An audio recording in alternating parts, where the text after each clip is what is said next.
badhaadhinni yeroo kamiyyuu sigale badhaadhinni ummata fi caalaa saba fi caalaa hooggansaa fi gartee garaa ifiin duursuu jechuudha.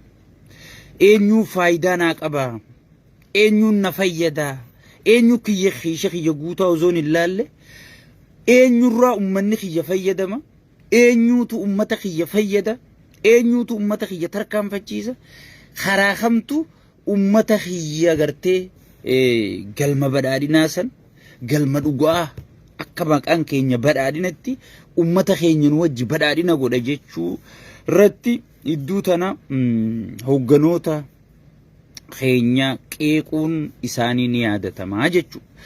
Duraan dursuudhaan wanni beekamuu qabu hoogganaan kiyya pirezidaantiin kiyya Shimallis Abdiisaati nuti tokko.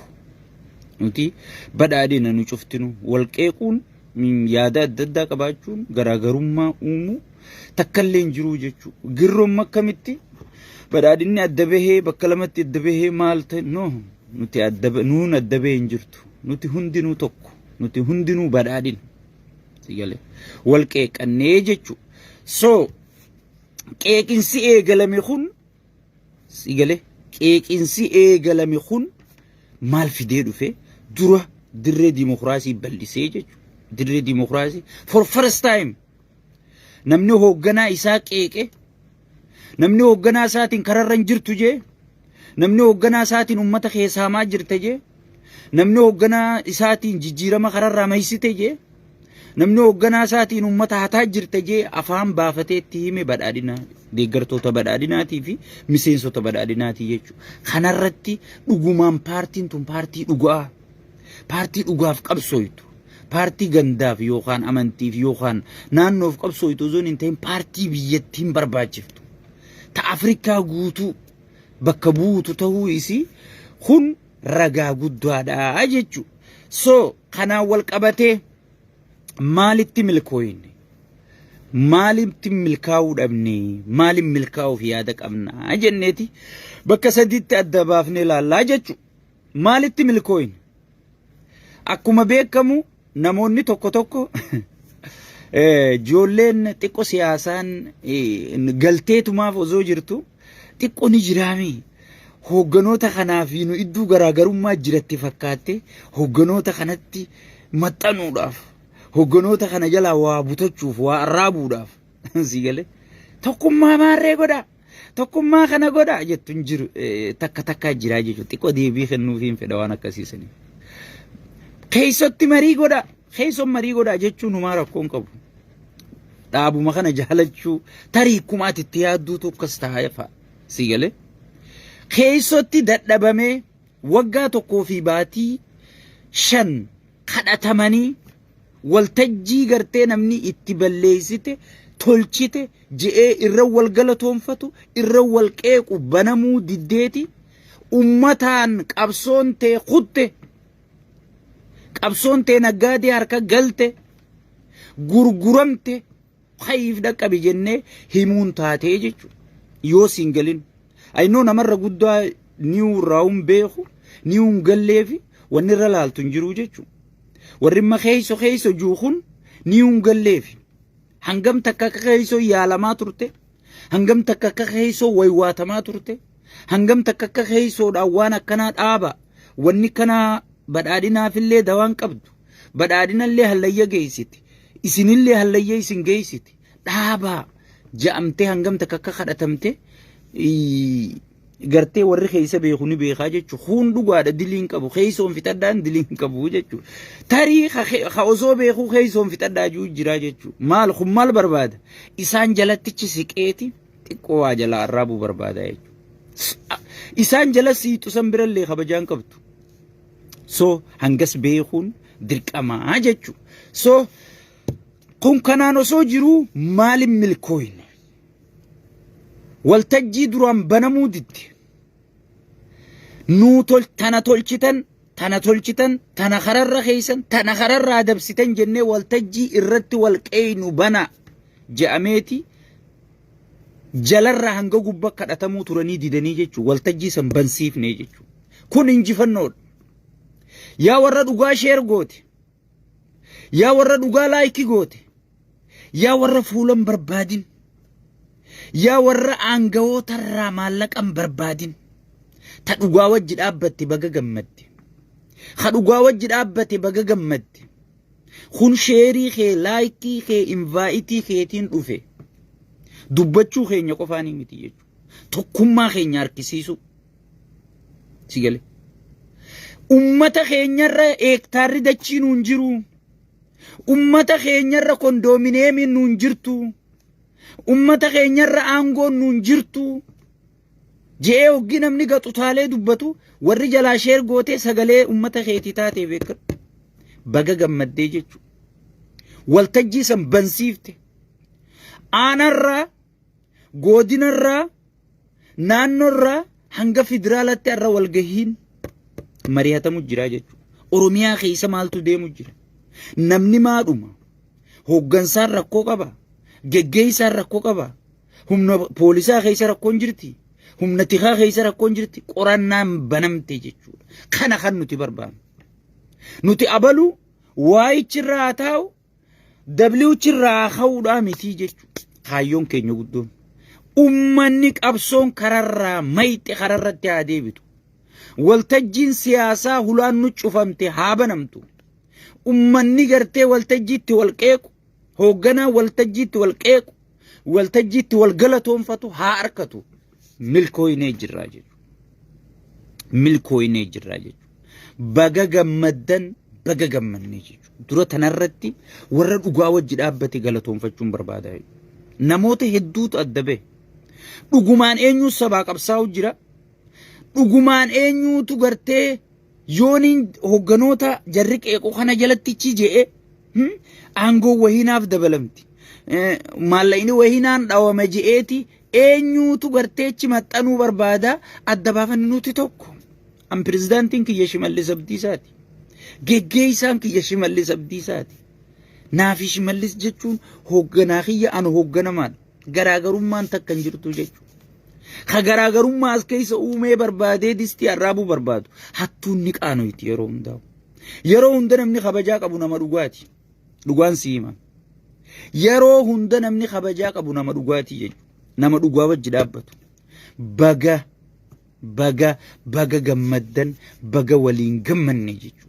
Xiqqaa guddaan keessan hundinuu warroottan dhugaa firiirtan warroottan gartee namni maal naan ja'a itti dhiiftanii an ummata kiyyaan maaliin ja'a filattanii dhugaa lafa gartan abadan an dhugaa wajjin dhaabbattanii dhugaa wajji hiriirtan baga gammaddan baga gammanne waltajjiin banamte jechuudha. Waltajjiin akkam? Waltajjii banamte tana keessa shirri jira gadi buunee laallaa jechuudha. Waltajjii banamte tana keessa horee dhaabbattee jira jechuudha. Horee federaalarraa akkuma jedhame san federaalarraa oromiyaarraa waliin dhaabbattee jira jechuudha. Horeen sun tokko tokko keessan maqaa beekna. Maqaa keessaniif hin nyaatina. Waalaikum salaam warri maduftan. Waalaikum salaam warahmatullahi wabarakatuh. Maqaa keessaniif hin nyaatina. Seenaa teessaniif hin xureessina. Dafaa ummataa gabbaasa. Horee dhaabbatte tana keessa shira deemu jira. Waan wayyaanee wajji du'e waan wayyaanee irraa barattan Oromiyaa irratti piraaktis godhu dhiisaa adeero. Barri laal bara ati hancufa yoo ati Oromiyaa keessatti tufte addunyaan guutuun si dhageessu jechuudha. Waan deemamaa jiru quba qabna dhiisi. Dhugaadhaan haa dhumattu jennee waliigallee dhugaadhaan haa dhumattu. Yoo warri dubbate badii qabaates yoo warri isin badii qabaattanis namni badii qabu qoratamee qorannaan haas ba'uu hin shakarin hin waywaatin hin cinqamin shira hojjechuu qophooyte kana dhiisi. Miidiyaa qopheessu jirtan dhiisi. Karrayyuu keessan maal dalagu jirtan? Quba qabnaa bar. Karrayyuu keessatti wanni isin dalagaa jirtan kadhume shaneedhaa jechisiiftanii miidiyaa qopheessaan jirtanii. Dhiisaa waan akkana kadhume shaneedhaa jettanii intervii namoota garaaf bitaman kan irreefu jeesan si gale. Warra aanga'oota warra aangorra jiru kana waan nuti qeeyneef waan nuti wallolle seeyanii waan nuti wal jibbine seeyanii waan diinummaan nu idduu jirtu seeyanii isaan kana dhiyaanneeti isaan kana jala waa arraamna jee warra jala oriyu fakkaattota kanaa karrayyuu keessaa filanii maal godhaa jiran miidiyaa gad erganii OBN gad erganii maal godhaa jiran kadhume shan ja'a shira kana dhiisa shirri baratamee dhiisa dhugaadhaan dubbiin haa dhumattu hayni namaa dhugaa naa qoratamu hanniti haa qoratamtu dhugaa naa baatu jenne irra walii galleemi dhiisa garuu haa horeetana eegu jira malee namni wal dhiisuu taa'u hin jiru jechuudha laal durirraa qabee dubbiin qoratamtee gabbaati obsa okay jenneetu marra kunnaa jechuudha okay amma gaafa baankii jeneraal Kamaal Gabbahee mootummaa naannoo Oromiyaatu saamsisee jiru aboo dubbiin tun haa qoratamtu jennaan qoranneeti waan jeneraal Kamaal juusan gabbaafna jenna okay hanga ammaa qoratamu jirti namni arkee hin jiru wayyaaneetu daadee qabaamee nurraa dhiisaa diina hedduu qabna itti dhiisaa jedhanii dhiisan waraana ABO'tu summi hagale summii nyaachisan jedhaniiti mootummaa naannoo Oromiyaa irratti ololli baname aboo dubbiin tun qoratamtee haa gabbaatu okay qoratamtee hanga amma gad hin baane Jaawar Mahammadiin namarsan je'ee ka'ee gartee halkanirraa iyyee nama 90 fi waa galmaawe kadhumi galmaawe beekan baadiyyaa keessa wal fixe baalee roobee keessa wal fixe harargee keessa wal fixe arsii keessa shawaa keessa walloo keessa wallagga keessa wal fixe rabbummaan tokkichi irzaa'ilummaan alakka irzaa'ilummaan lubbuu guure alakka garuu Finfinnee qofa keessa dhume halakkaawame nama 97 mookan dubbiin tun qoratamtee yoo dhugumaan gurbaa kana marsuun dhugaa taate heerat dhiyaatee warri isa marse yoo dhugaan inni marfamni inni heeratti haa dhiyaatu ni qorannaa cal jechumaan taabbootii gadaa ta dhufte tanaas karaa bartan san never hin tahuu jechuudha dhuguma walitti amma shira eegaltanii jirtanii jechuudha nuti wanni callifneef wanni gartee irra walii gallee erga dhaabni keenyaa fi wanni hundi murteeyse haa qoratamtee ka heera qabu heeraan gaafatame ka gorsaan irra darbamuu danda'amtu gorsaan irra darbamtee fi sigale haa deemamtu jennee wanni callifneef akka isin yeroo bitattanii warra garaa bitame san qopheeffattanii sigale abbaa gadaa hadu'e sun shaneedha karrayyuu keessaa nama jechisiisuuf miidiyaa gad ergitanii fi miti jechuudha shira oofaa jirtan karrayyuu irratti oofaa jirtan rabbillee sodaadha namni kiristaana taatees rabbi ni beeyta ka muslima taate akkasiyyuu ka waaqeeffataa taate waaqa gurraacha sodaadhu sigale dhiiga namaa haa ba'uu dhiisi shira shirtu dhiisi sigale waa takkasiin godhu shirri ka wayyaanee cerbe seene wayyaanee bira kutee ka saba wayyaanee cerbe na jiru jechu hallayyaana jiru jechu shira jechu lal hanga nuti jirru ani mataa kiyya fi fakkaattonni kiyyallee ana qofoo zoon hin ta'in isi warri viidiyoo tiyya sheer godhullee isi warri yaada keenya nurraa qooddatullee ana qofoo zoon hin ta'in warra haqaati haqaa wajji beeloyneeti ana haqaa wajji anaa fi fakkaattonni kiyyalleen haqaa wajji dhaabbannee beela'uu nu wayya malee cubbuu wajji dhaabbannee garaa nu guutamuun hin filannuu jechuudha haqaa wajji dhaabbannee haa beeloynu haqaa wajji dhaabbannee haa jibbamnu haqaa wajji dhaabbannee haa hamatamnu abadan kijibaa wajji dhaabbannee aangoon barbaannu kijibaa wajji dhaabbannee garaa guuttachuun barbaannu maaliif waan takkaan mataa kiyya kana keessa na jira nuti garaan keenya beelata hullee sammuun teenya bilisa hoogganoonni musinarraa hannarraa guddachuu dadhaban kun garaan quufaniiti sammuun isaanii gabran malee sammuun quufuu dadhabdee nuti already garaan keenya nu beela sammuun teenya nu bilisa qabadhu akkasitti qabadhu ammallee sammuu kee bilisoomsiitti fuufi qabsooti dhiisaa shira amma maal godhaa jiran kharrayyuma keessa abbootii garaa nama garaa bitamu bitaniiti warri dhume sun shaneedha wanni mootummaan godhe sirrii wanni poolisoonni godhe sirrii wanni ajajni gubbarraa gakkenname sirrii jara san fixuun sirriidha jechisiisuuf deemu jiranii jechuudha anduru ummata kiyyaan ga'e kuno sheer godhi waliin ga'e akkas jechisiisuu deeman shira wayyaan irraa baratte kana dhiisi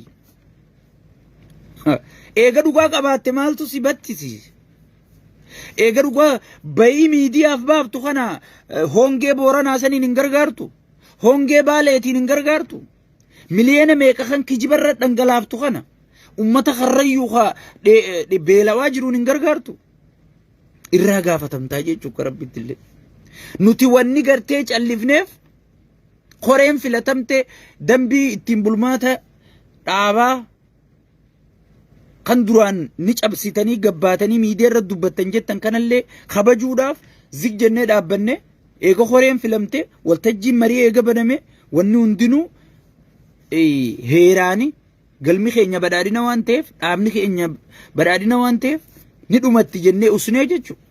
Amma garuu maal eegalan shira wayyaan irraa baratan miidiyaa rabbitti fedhe kana fuudhaniiti karrayyuu keessa geessanii nama maallaqaan bitu jiranii jechuudha. Dhiisaa waan akkana. Abbaan gadaa shanummaan qabu anuu ragaan baafe. Abbaan gadaa guyyaa ajjeefamuu deemu san torbaan lama dursee Abiy Ahmad Alirraa muummicha ministeera irraa badhaasa fudhatee badhaadhina olaanaadha. Anuu ragaan baafe. Warri dhume sun shaneedha jechisiisuuf miidiyaa rabbitti fedhe kana gad ergitanii shira isin gartee maallaqaan dalagu jirtan osoon abalu hin jenne akkasuma dhiisaa akkumaan an duuddootti himu jiru kanatti viidiyoo tiyya tana dhageeffadhaati kaansil godhaa waan sana akkuma hariifatti laan ni jiraami suutuma jarri fitinaa dhageesseeti ol deebi'aa jaan sigale jarri fitinaa dhageesse qiyaamaan nubbaate ol deebi'aa nuti yeroo hundaloo abukaattoo hanga dandeemutti abukaattoo ummata keenyaati jechuudha. Ummata keenyaaf dhaabbannaa irraa dhuma haqaa wajji dhaabbadhee fakkaattonni kiyyaa fe'anilleen haqaa wajji dhaabbannee beela'uu nu wayya malee kijibaa wajji dhaabbannee garaan guuttannuu isiniin jedhu. Sigale dhuma dubbiiti dhiisa tatte aantu waatu eegalame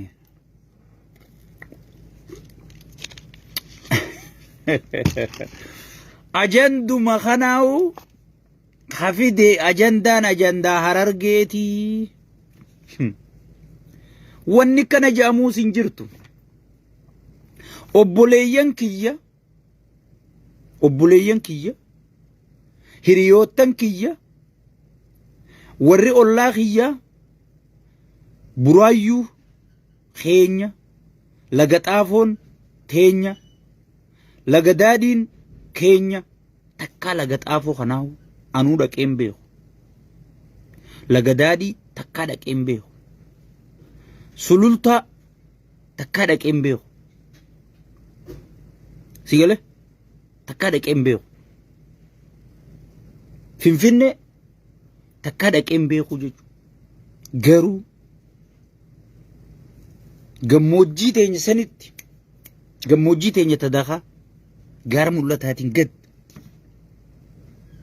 nama sulultaa jecha lubbuun baatee jira nama finfinnee magaalaa guddoo oromiyaati jechuuf lubbuun baatee jira sun maal argisiisa sun dhimma shawaati jennee dhiifne warra shawaatutti gaafatamaa jennee dhiifne haati harargee oggii saamamtu haati harargee oggii jimaa matarra kaayyattee gurgurtee waan firiin ilmaanii galtu dhabdu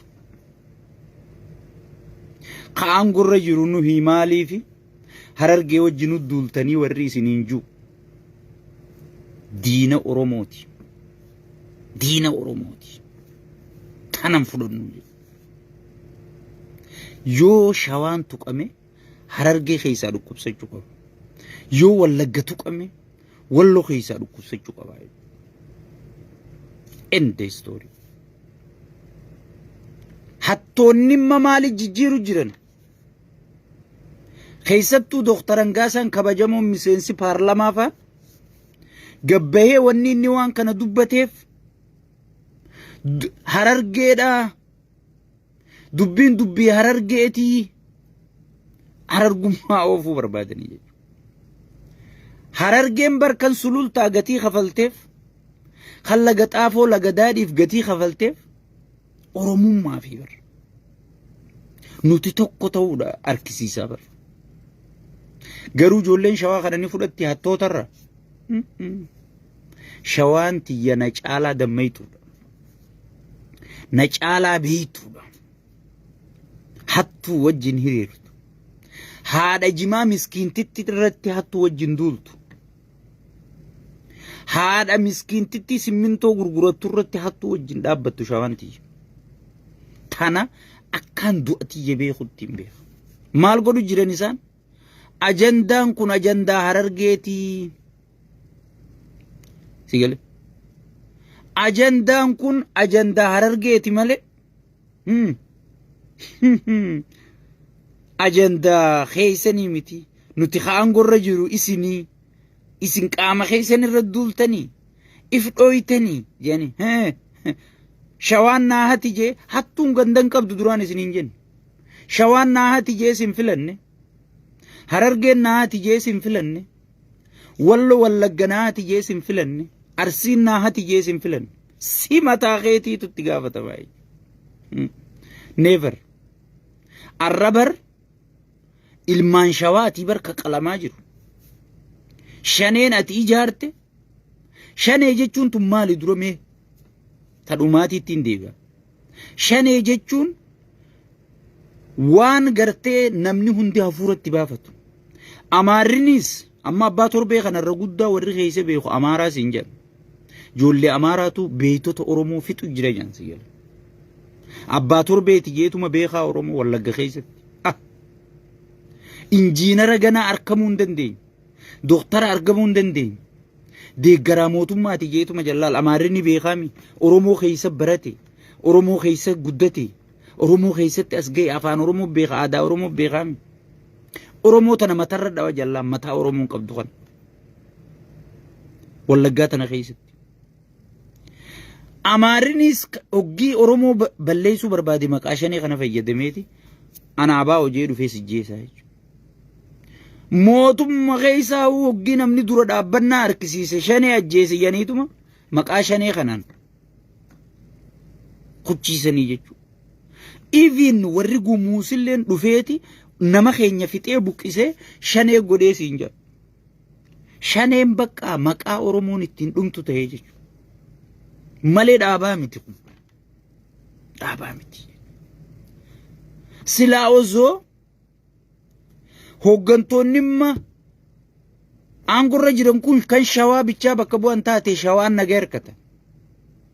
Tokkee keessatti namni meeqa jaalbantiin kan obboleeyyan isaa obboleettii isarraa nama 10 ajjeesan ilma aambootii bar ilma shawaatii bar haarra boo'u jiru kun warri dheengadda namni amaara fuutan namni amaara heerumtan hundinuu tokko tokko duutanii asii godaanaa jedhanii hularra maxxansaaf turan sun ilmaan shawaatii bar shawaan hattuu bakka buufateere si fakkaate hattee shawaa jala baata hin jiru hattee harargee jala baata hin jiru hatteeti arsii jala baata hin jiru hatteeti wallagga jala baata hin jiru siitu bar finfinnee adaamaa ilmaan barsiifataa jira malee wallagga keessatti bar haati wallagga bar dugugamaa jirti si haateetti gaafatamaa jechuudha. Si haateetutti gaafatamaa jechuudha. Arra ajandaa nuti dheengadda gabbaane san gaa dubbii tana hunda wanniin si haaseef ajandaa nuti gabbaane san kana harargee iyya harargeen bakka akkanumatti iyyiti isin maa waliin nutti haatan nuti isinirraa hibar nuti maarreedhaa bar jedhaniif haasawan siin jenna. bar haati Harargee boochu sun ilma Shawaa jiru kanaaf haadhaa bar. Abbaan Harargee boo'u sun abbaa Shawaa jiru kanaaf abbaa bar. Dhiini keenya tokko bar. Nuti takkaa bar. Sii galee. Tokkummaadhaani Finfinneen teenya. Buraayyuun teenya. Laga Xaafoo laga daadhiin keenya. An afaaniiniin beeka malee laga Xaafoo dhaqeen beeku. Buraayyuu dhaqeen beeku. Sulultaa sanuu dhaqeen beeku maal. Obboleeyyan qaamni kiyya ka sulultaa jecha du'ee awwaalamee jira. Obboleeyyan kiyya ka sulultaa laga Xaafoo laga daadhiin keenya jee hiriira bahee miilli irraa murame harki irraa murame kanaafatee jira. Kun gaafas ajandaan ajandaa Shawaati maal godhaa hiriira ba'a. Akkasii yaa hattu ni milkooyta seete. Ni milkooyta seete. Sigale ni milkooyta seete. Sigale soo saniifu nuti tokkummaa keenya nuti ajandaa laal aangoo qabachuu aangorraa nama kaasuutii miti. Ajandaa keenya kiliir beekamuu qabaa jechuudha. Nuti abbaan fedhe aangorra taa'e abbaan fedhe dhiise ummata keenyaan saaminaa. Dhaaba badhaadhinaa keessa wanni kanaa qaaniidha. Dhaaba badhaadhinaa keessa hattuun injiinni qulfiin amma maaliif deemuu diddee dubbiin hannaatun badhaadhina keessatti badhaadhinni kun hogguma tolfamuu injiinni isaa qulfiin isaa yoo hannitti keessa jiraatte siin kaatu injiinni isaa akkasitti tolfamee jechuudha. Makiinaan tun amma makiinaa rigulaar gaazii fi dizilii nyaattuu jira jechuudha. Yoo ta rigulaarii sanitti fiddee dizil nayxe makiinaan siin kaatu. Badhaadhina jechuun yoo tokkummaa keessaa hayxeetiin fidee gandummaatti naaqa jette siin ka'u injiinni isaa. Sigale yoo gartee misooma keessaa haqeetiin hanna fideetti naqa jee siin ka'u. Tanaaf injiinni isinii ka'uu didee isin cinqu jira jechuudha. So badhaadhinni dura nuti kaayyoon teenya hanna ummata keenya irraa dhaabu badhaadhina ummata keenyaa hanga danda'ametti lafa qabsiisuudha jechuudha. Sigale abbaan fedhe aangorraa haa taa'u abbaan fedhe haa dhiisu. Anka aangorra jiru hoogganaa kiyya. Kadhufuu taa'ulleen hoogganaa kiyya. Sigale soo saniifu amma shiratti jirtan kana shira wayyaanota irraa barattan kana dhiisaa. Abaluu gandasanii dhufee abaluu kanaa dhufee duula kan banne duula kan nurraa dhaabaa jenne akka Harargetti miti akka Oromiyaatti ganda hundarra gosa hundarra amantii hundarra kutaa hundarra nama Wallaggaa duula kana keessa jira. Nama Shawaa duula kana keessa jira. Nama Harargee duula kana keessa jira. Nama Walloo duula kana keessa jira. Nama Arsii duula kana keessa jira. Kutaa Oromiyaa guuturraa sigale duulli baname malee sigale Oromoo laala akkuma kabajamoo fi jaalatamuun abbaan haqaa sigale abbaan haqaa Taayyee Danda'a dubbatetti Oromoon waan irra wal dhabde hin qabdu waan waliin dhabde malee.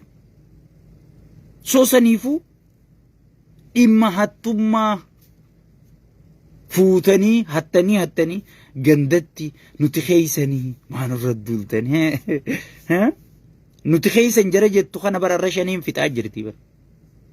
Abbaan gadaa kaniin ani iyyuuf kun karrayyuu bara. Karrayyuun kun Shawaa bara. Arra dhiiga isaa dhooysuudhaaf tattaafachaa jirtu.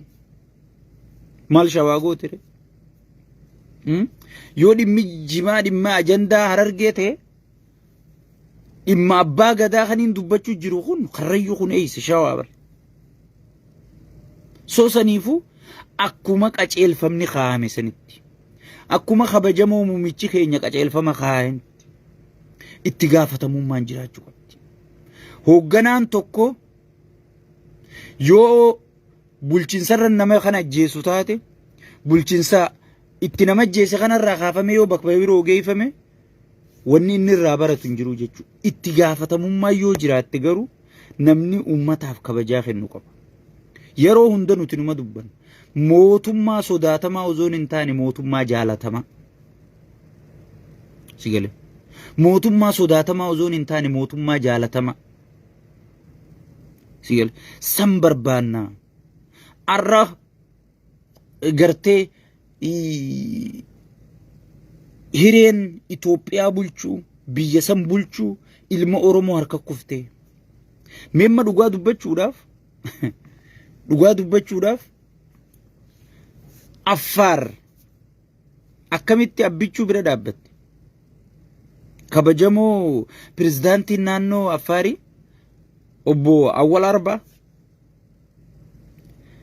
Shimallis immoo Awwal Arbaa turra Abiyyi wajji dhaabbatee wayyaanee cabse taraa gad dhufte tan. Mee iftiin xalaa deebi'aadhaati. Maaliif kun ta'e? Silaa halkanii guyyaa bakka waraanaa sarreenjarii uffatee front line laayina durarra dhaabbachuu qabu eenyu? Pirezidaantii naannoo Oromiyaati bar. Awwal Arbaatii miti bar. Sarreenjarii uffatee Shawaroobii oggii wayyaaneen dhuftu Shawaroobiitti hidhatee itti dhaquu qabu bar. Awwal Arbaatii miti bar. Pirezidaantii naannoo Affaarii miti bar. Dhugaa walitti himnaa bar. Waan dalagamaa turees waan lafa keessatti kuggodhamaa turamees quba qabama. Waan itti turamees waan kun hundi ta'eefis quba qabama. Garuu wanni beekamuu qabu Oromoon fi Hayni injifate. Eegaa Haynii fi Oromoon injifate waan hattan suutuma akka hariifa laal namni tokko biyya tanatti waa lama yoo himatamte ummanni biyya tanaa waan ummata hedduu barate taateef waa lama yoo himatame ifumaaf aangoo gadhiisa. Lameen sexual malamaltummaa corruption, sexual and corruption. Sigale dhimma gartee sexuality fi wahi gudeedee fi wahi malamaltummaa godhee yoo himatame dafee aangoo resign godha biyya tanatti. Ija jabeenya hattu ammallee ummata dura tatta'a. Bismillahirrahmanirrahim. Garuu isinirraa naftu isinit dhufti taniin isiniin jiru ummata keenya adda hiruudhaaf aktivistiitota keenya adda hiruudhaaf sigale hin yaalina. Nuti hogganoonni keenya isin qaceellaan isinumaa jechuudha. Nuu qaceelaa jechaa jirra malee nurraa badaawii jechaa jirra. Nuu tolaa karaa sirriirra nuu deebi'a. Kadur nuu ta'a. Jaawar Mahammadii bar yaaboo Jaawar dur ta'e. Yaa mucaa Jaawar qashxii buskuteessan. Kadur san. Ka Oromoo malee aangoorran kaan. Ka Oromoo malee maallaqarran kaan. Ka Oromoo malee waa huma aangoo jaan tana gurraan hin dhageenye jawwee kiyya sannaa ta'e kanuma kadhachuu turre bar. Ati barsanuma si kadhachuu jirra. Sabboonummaa dur qabdu, gootummaa dur qabdu, maallaqni sirraa haqee jira, dhiisifirraa maallaqa kan kararra deebii. Diddee shira biroo shirta taanaan karaan badii eeysa jennaan irra jirtaa beenu jenamichi. So saniifuu ummata keenya gandaan amantiin waan amma eegaltan tana itti milkooytan. Kaniin an amma falmuufi jiru Shawaan. Shawaan zabanyaa ta'uun qabu dachiisa irratti haqa isaa harkachuu qaba, dhugaa isaa harkachuu qaba. Simmintoo isaa keessatti haadireef kaabineen dhuftee abbaa qabeenyaa irratti taatee shanee irra ijaartee nagaya isa dhoorkattee inni gartee wahuma liqimsuu fi nagawuma qofa yaadu kan aggadu kabiroo kattiin baratu kabiroo kadaldalu kabiroo ijoolleen teessan xayyaaraa yaate akka gaafa wayyaanee sanitti Dubaayitti hiraa faxaraa fi laaqana nyaattee deebu san hin dandayamtu. Wayyaanee nu tiraay gootee ama 28 harkaa kufee. Ka kuffisees ummatuma amma isin kadhachuu jiru. Bar wayyaanees maastar pilaanii dhiisi. Lakkii maastar pilaanii tana dhiisi numa jee yaadadha. Maastar pilaanii kana dhiisi. Yaaboo maastar pilaanii kana nurraa dhaabi. Sigale hidhamtoota baasi, nama cafaquu dhiisi, nama jeesuu dhiisi, taayi dhuma jedha. Aboo Oromoon tun namuma kadhattii bara. Stop master plan, stop killing Oromo. Hanganuma qofa jechaanii turanii. Diddeetumatti master planis likkinnaas gabbaalaniin dhufte. Eenyuun likkii gale? Isinis isinuma kadhachuu dhiisaa. Dhiisaa karaan irra deemtan kun dogoggo. Laal hoggii waan takka dalaydu ati hin gartu nama simaddii taa'us seerka. Namni kun dhaaphu siin jennaan dhaaphu if laali. Yoo nama dhugaa taate.